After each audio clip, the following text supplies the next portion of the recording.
You're listening to Sox in the Basement, a production of the Broadcast Basement Limited, where every show is 30 minutes of good and comes from a basement bar on the south side of Chicago. Pull up a stool, pour a cold one, and join us right now for Sox in the Basement. Heard everywhere podcasts can be found, and always at soxinthebasement.com. You know, the magic of podcasting allows us to sit down at our convenience at the 9-foot homemade oak bar and talk about the White Sox. And Ed and I are talking prior to the second game of the Oakland series. But the show will be out on Wednesday morning when people wake up. So there is a possibility that this humongous losing streak has been snapped. I don't believe it, but maybe it's happened. And even if it has happened, Pedro Grifol should be fired the moment his feet touch the ground in Chicago. If they're just waiting to get him back home to fire him, fine. But these idiots won't do that, but it should happen. It should happen now. It should have happened weeks ago. It should happen at the beginning of the season. He should never have been hired in the first place. But there's also a possibility the streak is going on. And if that's the case, as you listen to this, imagine the scene at Cork and Kerry at the park at 33rd and Princeton on Friday night, kicking off Sox Cubs for the weekend, and the possibility that Jerry Reinsdorf is going to allow this mope, this clown Grifol, to continue to manage his team to the longest losing streak in the history of Major League Baseball on his home diamond against the Chicago Cubs on Friday night. Like, the fact that it's even gotten this close, like, again, it may not happen, but the fact that it got this close, 21 games and a couple days away from it, is insane to me, Ed. And imagine that scene, 4 p.m. kickoff with Rock 95.5 at Cork and Kerry at the park at 33rd and Princeton. 5 p.m., Sox in the Basement from the 108, take the microphones, and we're carrying you through the next hour and a half to 2 hours before game time. What are we going to talk about? Man, we're going to have some fun. And then we're going to have, guests stopping by. Metallica tickets being given out by 95.5. I think the drawing will be around 6. They're going to kick it off at 4, but it'll still be going on when we sit down on the microphones. The beautiful bar, the indoor-outdoor seating, the incredible food, the incredible staff, the fact you're going to get what you want and get over to the game to possibly watch history, or if that streak has been broken, to go over there and do some booing. To try to find a way to sneak in a message to Jerry that says sell the team with it painted on your stomach so you can rip your shirt off and show it to the camera before they drag you out of the stadium. Because that's where we're at right now, Ed. No matter what, if it gets the 23, gets the 30, or if it's over before we get to the record, it is insane to me that it got to this point and that this miserly owner hates his fan base so damn much that he's allowing it to happen. Yep, and ripping your shirt off to reveal sell the team Jerry body paint is better at the ballpark. if for no reason, then if you do it at home, nobody's going to see it except for whoever happens to be home with you. That is better at the ballpark. That may be the only thing better at the ballpark. Mocking Jerry Reinsdorf is better at the ballpark. I don't know if they let you stay. I don't know what happens to your sign, but I love the way that people are starting to find ways to kind of get the message out, and the body paint thing has been the best way. Because they're not going to strip search you to see what you wrote on your stomach. I mean, you get 20 guys together, find a group and put a different letter on every chest and stand out there in the outfield. That would be an amazing scene to do. And I'm starting to see a little ingenuity. At first it was, maybe we can have something that folds out, or I'll sneak a marker in and I'll put it on this piece of paper, or I've got a cloth, or I'm wearing something that it looks like a shirt, but when I pull it out, it's a big giant banner and people are hanging the banners, right? And these things are getting snuck into the park, but then they get confiscated right away. I mean, I would love the coordination of a big giant line of people shirtless with a message for Jerry. That is a scene right there if that occurs. And that's really the only thing to do at the ballpark these days, right? That's it. It's better at the ballpark when you're mocking the team. It isn't better anywhere else. I mean, I was going to get into this later, we were talking about, but I'll get into it now. The entire PR department, the people trying to get you to buy tickets, the social media folks, they should all take a couple months off. I see no benefit putting out posts on social media and paying money for them to be promoted so they're in front of my face, because you can see it's promoted ads most of the time, telling me it's better at the ballpark, get my season tickets for next year, get out here and use this promo code for 40% off to come watch the White Sox lose, and a team that doesn't care enough about their fan base that they won't fire Pedro Grifol in season? This is insulting the fans. I see no benefit to it. I can't imagine any fan, somebody with a full lobotomy, looking at one of those ads going, you know what? It is better at the ballpark. I'm going to buy some tickets, take the whole family out there because of those ads. I think you cause far more grief with your fan base, anger them and separate them even more from you right now by putting that stuff out there. Just like I think you're doing that, allowing your TV announcer to fight with a radio station when clearly he's not a good announcer and the team sucks. And nobody believes that they're all getting along and it's kumbaya inside of a locker room where they've lost more than 20 games in a row and are on their way to being one of the worst, if not the worst team in the history of Major League Baseball. Like, nobody buys that. Who do you convince? You know what? He's right. They're probably getting along really well in that radio station. They're a bunch of jerks. I'm going to drop $200 and go out to a ball game because it's better at the ballpark. Like, that isn't happening. Like, you're making it worse. Just shut up and get to the end of the year. Yeah, don't try and make something. I mean, if you're going to do it, at this point, lean into the losing streak, right? Like, we finally accomplished something. The White Sox are the best at being the worst, okay? No, you know what they're going to do? They're going to get right up to it. Again, I don't know. Maybe it's over. And they've done it, that means. That means they got really close to breaking a streak and doing something amazing, and they blow it at the end, but right? They're just the second worst ever, yeah. Like, somehow they're going to be really, really bad, but they won't get the record. That would be so White Sox of them. It would be the one thing that everybody like, well, maybe we'll just own the record. That'd be great, because at least if we own the record, Jerry's got to wear it. You see, everybody's talking about Pedro wearing it. I want Jerry to wear it, all right? I want this guy and all the glad-handing yes men that sit around him and tell him how wonderful he is and what a great baseball man he is and how much he's a winner and how much he cares. I want all of them, along with that owner, to own it, because no PR machine in the world is going to take the stink of this year off of the name of Jerry Reinsdorf. No, not at all. And that's really, I'm not worried about Pedro Grifol wearing it. I'm really, at this point, I'm not worried about Pedro Grifol being in the dugout. I don't think that there's anybody that deserves the benefit of the doubt coming back, and I'm including players on that as well. So it's players, it's Chris Getz, it's the entire front office, it's the ownership. You can't look at the worst team in Major League history, which is what the White Sox are trending to be, and sit there and say that anybody doesn't wear it. But Pedro Grifol will just fade off into the hedges of Major League coaches again. You won't really know or hear about him because he's never getting another managerial chance based on the stink he's going to wear. But what's the personal axe to grind against Pedro? He is overmatched, overwhelmed, and shouldn't have had this job in the first place. And he's a kiss ass. Is right. And he's a kiss ass. I mean, you see that quote. I'm sure everybody read the quote, and I'll read it real quick, and then because this is incredible.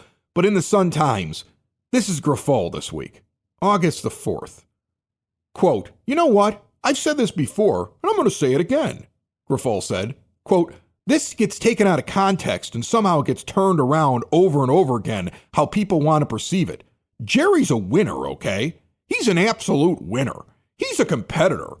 No, he's not content. Who is? He's an incredible owner, an incredible man. I know how much he loves Chicago and how much he loves those fans." First of all, Pedro, nothing's being taken out of context here. You're a giant kiss ass who's bad at his job.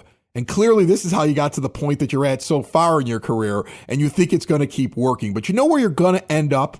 You're going to end up standing in front of an audience at a hotel conference room right off of like one of the major airports in this country, trying to talk about your self-help book and what you learned by being one of the worst managers in the history of baseball. That's probably where you're going next.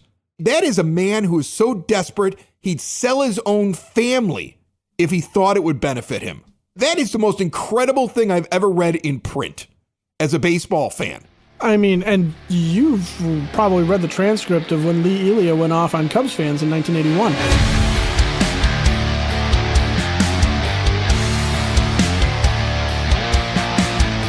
Sox in the Basement listeners, switch to a new age of life.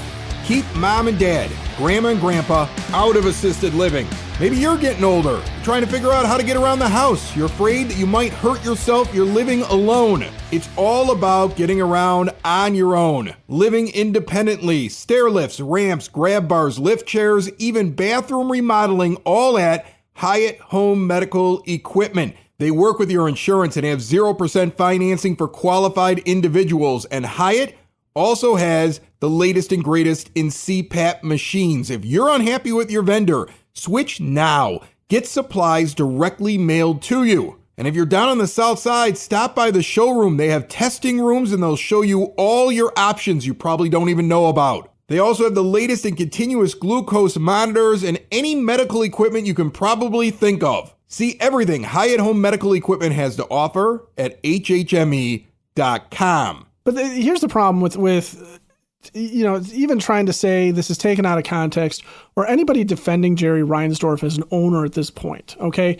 It's been since the 80s. We're far closer to 50 years of Jerry Reinsdorf as the owner of the White Sox than I think anybody would really want to admit, right? We're looking at this from the standpoint of a guy who has had 4 decades plus to figure out how to put a consistent winner on the field.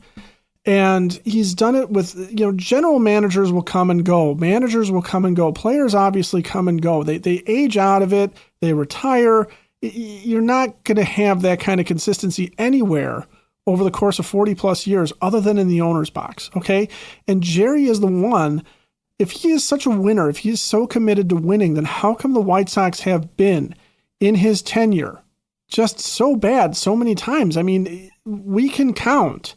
And this is a Chicago fandom thing because it has gone across all the major sports.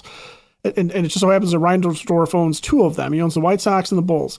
But the Blackhawks were really bad for a very long time, and we can count on one hand basically the times that they were good going back the last 40 years up until their little dynasty run in the early part of this century. Which came about because their miser owner died. Right. And that's where we're at as Sox fans now. We're waiting for Jerry to die. We're waiting for a man to die, as morbid as it sounds. And I know a lot of people don't want to say it out loud, but we're all waiting for Jerry Reinsdorf to die. I'd prefer that he sell the team. But in reality, we're just waiting for this man to die. And then we're hoping that however it changes hands, kids take it over and suddenly it turns out they're real baseball fans and they're going to do something with it, or it gets sold and that person comes in and they want to do something with it, or maybe it doesn't work out and we get another jerk like Jerry Reinsdorf. But the only hope at this point, besides him waking up and determining that he doesn't want to pursue his only hobby, which is running a baseball team into the ground, is that he dies. That's what we're all waiting. As fans, think of how morbid that is. I've now lived through this with 2 organizations, waiting for Bill Wirtz to die and waiting for Jerry Reinsdorf to die. And to a certain degree, we're waiting for Virginia McCaskey to die as well. She's never going to die. But she's immortal. Yeah, she is. She goes out like the Highlander and she cuts off another Highlander's head and absorbs his power and she'll always be there. But this is my point, though, is that as Chicago fans, we've seen this over multiple franchises to where that's how we feel things have to be done. And we haven't had an owner that was really, able to put together an organization that was going to consistently win. And the Wirtz family right now, post-Bill, are maybe the franchise that we're looking at because they're having a lull after the championship run, and it's extended longer than I think anybody really wants to. But there's signs of hope, right? There's guys coming in that have been drafted that we're sitting there going like, hey, this is the second coming of Kane and Taves. They've also figured out that if they win, they make money. Exactly. Which is a basic economic principle across all sports, but Jerry doesn't get that. No. You would think that Jerry, being a businessman, would understand if he won, there would be, because this town is, I mean, I'm sorry, but you have a lot of diehard White Sox fans, you and I included, okay? And sometimes we don't get that label. We don't get to wear that because we're critical of Jerry Reinsdorf, we're critical of the team, and there are people out there that consider themselves diehards only because they will root for this team no matter what. But the fact is that we deserve better as fans, and Jerry Reinsdorf's had 40 years to figure it out, and so he should know that Pedro Grifol is not a good manager. He should know how to hire a front office. He knows that he's a bad manager.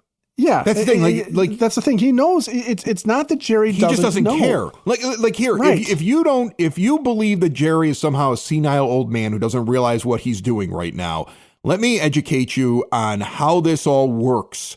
When the White Sox believe in somebody, if the White Sox believe in somebody, they will talk till they're blue in the face. They will gaslight you, and they will tell you you're wrong. You're a bad fan. So of course. Everything that Jerry has done, there will always be enough spokespeople, enough people that they'll get out there who will talk about how great of a guy Jerry Reinsdorf is and how he's misunderstood. But the moment they don't want you anymore, they will let you be thrown under the bus. And then all of a sudden, NBC Sports, Chicago, the post-game, pre-game, the podcast, the whole thing, the Jerry Reinsdorf network, of which he owns 50% and is the majority owner, will suddenly start to allow you to throw that person under the bus. And that's what's happening to Pedro, and it's been that way for a long time. If he believed in Pedro, he would not be allowing that to happen. Ozzie Guillen going on and saying, how did I not get hired over this guy? And Frank Thomas mocking him. And even Chuck's getting in on the action now. So you know that there's no protection for Pedro because it would never be allowed to happen otherwise. I think anybody who's watched it for years and years and years, how that network operates, understandably so, Jerry pays the bills, so Jerry gets to control a little bit of it. And now it's happening that way. And what's interesting is Guillen's kind of throwing shade at Reinsdorf unless Jerry actually wanted Guillen. And it was Hahn and Williams who didn't want to bring him back. And we always hear of that consortium where everybody's sitting around. And I become convinced listening to Ozzie say things like, I can't believe I didn't get hired over this guy. That'd be shade at Jerry if Jerry is the reason why he wasn't back. And so that's how I see it. I think anybody who's paying attention can see this. So he doesn't believe in Pedro Grifol. He's just so cheap he doesn't want to buy him out of the last couple months of this season. He'd rather wait until the off season. And again, I believe that the owner of this team, the chairman of this team, because there's other owners, and shame on all of them. Shame on every single minority owner on that team for not vocally fighting to get this thing righted, because you also cash checks off this team and you hide like cowards behind Jerry Reinsdorf when you have partial ownership of this team. Start saying something in the room and get things done. But this guy, this chairman of the board, I believe hates us all so much as fans because we have shined a light on him. We have pointed at him in the street and said the emperor has no clothes, that at this point, this is his spiteful way of handling this season. This is his spiteful way because he's angry because we didn't like his buddy Tony. This is spite. That's all this is, a petulant billionaire's spite with a PR machine behind him and this goofball that will run out there and tell you he's a winner. I mean, this is amazing to me. This whole scene is like it's mind-boggling to me how bad this is right now. I mean, thank you for the content. Imagine if they just sucked and that was it. Imagine if they just... What would you and I do? Right, imagine if they just sucked, right? And then they just fired Pedro halfway through the year, right? And we wouldn't have anything to talk about right now. Well, we'd be talking about whether or not we thought Kai Busch's changeup was going to be an effective pitch for him going forward. And we'd be talking about, hey, he needs to get that cutter going. And they got to do a little bit of work on him. And I think he's eventually going to be a bullpen piece. I think he's one of those guys that will eventually become a very good bullpen piece. But they got to give these guys an opportunity. But we'd be talking about that kind of thing. And you know what would be best is if Pedro wasn't here, we might be able to get a better idea of how these guys perform, Ed. Because I brought up the last 15 days at MLB.com White Sox stats. And there's some names here. I want to see what they are. And I think that they're not able to show us exactly what they are because of the weight of what's going on right now in this organization and in the locker room. I want to see what Brooks Baldwin is. Is he really a 220 hitter with a 663 OPS? Because I don't know. Because he's playing in this terrible environment. I want to see more Dominic Fletcher. He's only had 11 at-bats in the last 2 weeks, hitting 273 with a 606 OPS. Corey Lee's hitting 192. Miguel Vargas, 125. Luis Robert Jr., 128. Don't tell me he isn't crushed. Don't tell me he hasn't given up on the year because he's got no reason to play for these bums. You got Gavin Sheets out there hitting 143. Well, that's pretty much what I expected long-term from him. Corey Jokes, I've only seen 8 at-bats from him in the last 2 weeks. So we've just decided we don't want to see what the young guys can do. Lenin Sosa, 20 at-bats in 6 games since he got back up here, hitting 100. I don't know how anybody can perform under this kind of environment with this joker as your manager delivering this broken message. This isn't like football, Ed. Like, I always try to compare baseball to other sports. It isn't like football. It isn't like soccer. It isn't something where people are getting into a huddle every play and it's you and your other 10 teammates or whatever it is out on the field. If it's basketball, you and the other 4 guys, and you're all working in unison together and you can come together as a team. Baseball's a lonely sport. You walk up to the plate, and from the moment you leave the dugout to go to the on-deck circle till the moment you get up to the plate, and then you stand up there and you have to, as an individual, perform. And then come back, and you're listening to what the fans are yelling, and you're listening to the environment in the ballpark, and you feel overwhelmed by the misery that is your team. Don't tell me that it doesn't have an effect. Everybody always just looks at stats, and I know the stat heads are always like, there's no such thing as emotion in sport. Baseball's filled with emotion, and I don't see how anybody could be expected to perform to their best or even above average. I don't think you can get a real line on any of these guys as long as they're sitting in an environment with a dead man walking, kiss-ass manager who clearly has no power whatsoever and is a joke. Even if they're not saying it out loud in the locker room calling him a joke, trust me, they get back in their car and they drive home and they talk to their wife or their girlfriend or their parents and they go, it's terrible, man. This is horrible. This guy's an ass. He shouldn't even be around. Like, I don't even know what he's doing. I don't know when I'm in the lineup. I don't know where I'm hitting. I don't know why this guy's in here over this guy over here. There's clearly the general manager hates him, so his boss doesn't like him because he didn't want to talk about him until he basically got forced out of hiding. And he's telegraphed so many times that he needs to move on from him. But then according to Bob Nightingale, Jerry has a meeting where he involves himself with the general manager and the manager, and somehow the manager survives. The same manager who's kissing his ass publicly. The only person who will stick up for the owner somehow kept his job. Now, you tell me if that's happening in upper management above you, if you are motivated when you walk into the workplace every day, and then change your workplace into standing at home plate while people watch you try to perform your job. To give you an idea of what you're talking about, if you want to use stats to back this up, okay? The 2 of the guys who were hitting well in the last 15 days for the White Sox, Paul DeYoung was at 286. He was doing his job.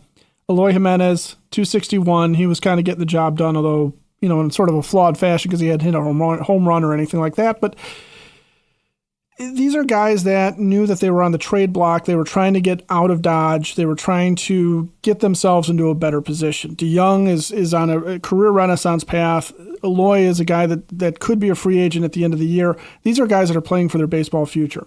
Luis Robert Jr. is stuck here. He's not going anywhere. He wasn't going to get traded. In all likelihood, he's maybe not going to get traded in the offseason. He's just stuck here. So the guy who could be listening to Pedro's message, the guy who could be still fighting, the guy who could be doing any of this stuff, not only is he hitting only 128 over the last 15 games, but he has 23 strikeouts over 49 plate appearances. That's almost 50% of the time he's just striking out. That is a guy who is going up to the plate and just does not care. Cannot wait to leave. He cannot wait to leave the plate. Swinging at whatever to get the at-bat done so he can get back in the dugout, so they can get back in the field, so he can play the 9 innings and get done with this season. That's what that is, because that is not Luis Robert Jr. That is not what he is about. That's an almost 50% strikeout rate. I don't care what your stats say. I don't care what your underlying stats say, what your exit velocities say, what your barrel rate says.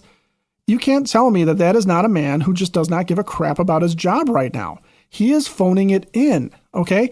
And I don't necessarily blame him for that.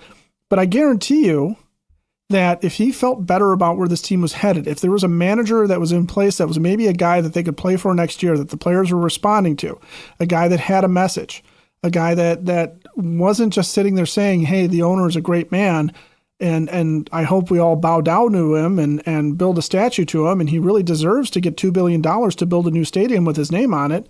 If you don't have a guy who has led you to the worst record in baseball history, basically, and almost to a legendary losing streak, an all-timer of a losing streak, Luis Robert Jr. would obviously be putting the bat on the ball, and he would be playing, because he is still playing a little bit, because when he gets on base, he's got 3 steals. So that's a guy that still wants to do something. Here's the thing I would do. I mean, and nobody's brought it up yet. Look, if you think the entire bench is poison, or let's say it's not just Pedro. Let's say there's a couple of guys that are also in there that are part of his coaches, that it's like, well, if we just put somebody else in there, it's really not going to shake things up. Right? Now, maybe you do have somebody. Maybe there's like a Grady Sizemore walking around going, hey, I mean, I don't really even have an official role here. I'll sit down and do it. And maybe the players Grady like Sizemore a 40s radio announcer, though. If there's somebody who the players are responding to, or that they seem to respect a lot in that dugout, that you can just move into the role for the rest of the year, then do that. Or bring up one of your managers in the minors to finish things out. Let the young guys play for somebody that they respect, somebody to help them get to the majors, somebody who's good at development, somebody who will take orders from the front office, somebody who could return back to the minors after the season, no harm, no foul, and is part of your organization. Somebody that's the kind of shakeup that you should have, right? That right there could be beneficial to your young players. And the older guys will, who knows? Who knows if they sit there and say, this is a joke, this guy's a minor league manager, but they also might be sitting there saying he may end up with the job because they promote internally around here. So you bring that person in, and if you're happy with how the dugout responds to him, he stays. And if not, he goes back to where he's going to be. You go to AAA, you go to AA, and you bring up a manager, somebody who the younger guys know, respect, and have listened to in the past. Somebody who they're going to want to perform to, who's going to look at him and say, what are you doing up here? I just saw you a month ago doing it different down there. Get your head in the game. That's what I would be looking to do if I were Chris Getz. If I were anybody who is intelligent, trying to figure out how can I make the most out of the next 2 months here, how can I build to the future, I would go and do that. I don't even think it would be Ozzie, even though Ozzie should have gotten this job over Pedro. That's I've said that before, so this is not me jumping on what Ozzie said the other day. I've said that before. Okay, the guy won a World Series for you. I know that there were things that he had problems with. I know he wasn't a perfect guy. I know there was a point where like his kids were in the press, and you might not have liked everything that happened with the Guillen's. There was clearly a breakup between him and Kenny Williams. There was a lot of anger there, and we're never going to know the whole story. We're never going to get it. But I will tell you this: if there's any winner that I've observed in the White Sox front office, owner, manager in the last 25 to 30 years, the only winner I've ever seen is Ozzie Guillen. And they got him sitting on a couch right now. I mean, I don't know who his therapist is, but he's got to have one at this point where he just goes in every week and go, what did I do? Because that's the only winner that I've seen in this organization in any position of power where he was running the team, either at the manager, general manager, or ownership level. That's the only one. And they won't let him in there because he speaks his mind. And because if you suck, he tells you suck. I don't know who or what the answer is for this team. I don't know if the roster is something that can be turned over enough to make a winner in the next year or two. No, you can't. I don't know. I don't know if you have to change the culture now. The whole thing was we're going to put in a new culture. That was the thing. Well, if it all works out, we got a good culture. At least we've put down a building block. You're not building a culture with Pedro still in there. You're making it worse. Any progress you had in the first half of the season, even with the losses, like Merkin was talking about how they're all getting along and, it's a really good locker room and blah, blah, blah. You're killing that right now. No, you can't rely on dugout camaraderie to a certain degree to overcome, like you said, a lack of culture, a lack of vision, a lack of direction. And when Chris Getz was talking in the offseason about this team being built around fundamentals and defense, okay, for example, that we lauded that. We're like, okay, that's a direction. Okay, that's an idea, and that's the start of building this team around something. We're going to be a team that pitches well. We're going to be a team that catches the ball. We're not going to shoot ourselves in the foot. Hasn't necessarily played out that way, obviously, but at least that's a direction, that's a thought, that's something, that's a vision. So does that mean that somebody like Sergio Santos, who was a major league reliever, who is one of only two managers in the White Sox system right now with a winning record because the Barons are 52-50 and he's down in AA in Birmingham, does bringing him up here to continue to work with his pitchers that he had down there that have now been promoted? Does bringing him up here because he is a veteran of the major leagues and a guy that somebody like Luis Robert Jr. can look to and say, all right, this guy went to war with people in the past and he's been on some good teams. I can listen to him. I can listen to his message and I can listen to him about how to be a professional and how to do this. Kind of the way Ricky Renteria, who was a former major league player, was also, able to relay that. And frankly, the way Ozzie was able to relate to his players, because again, he was a former player himself. Sometimes that kind of a voice can waken something up, okay? And he can develop and still get some wins at the same time, right? Like he's building a winning culture while still working with all of the things that the team wants him to do. You can only pitch this guy for so long. You can only use this guy in this situation. We want him to work on this specifically. We don't care about wins and losses. And he still finds ways to get W's on the board while he's developing well, because we're seeing all these guys get promoted. We're seeing all these great stats coming out of that level. And at this point, it's not even about getting W's on the board so much as it is about anybody on this team finding some level of success and something that they can look to and sit there and say, I can build on this for next year. I can come back. Brooks Baldwin can come back and say, yeah, I struggled a little bit, but I started to figure it out. I started to see the ball better. Coach was right about me going and using the opposite field or going up the middle or whatever it was, whatever the mindset is. And again, get back to the idea that stats have nothing to do with mentality. Are we so far removed from the Hawk Harrelson era that we question, when Hawk would question what's going on with somebody's mind, when he'd say he doesn't have a good approach right now or he's in between, right? That's a former major league hitter explaining that there's a mental component to this game that is right now getting killed. And these guys might get along the same way that you got along with the guy in the foxhole with you in World War I or World War II, but it doesn't mean that you didn't have a sense of foreboding and dread and hate being there. Sox in the basement. Sox in the basement. Sox in the basement. Sox in the Basement. Heard everywhere podcasts can be found and always on soxinthebasement.com.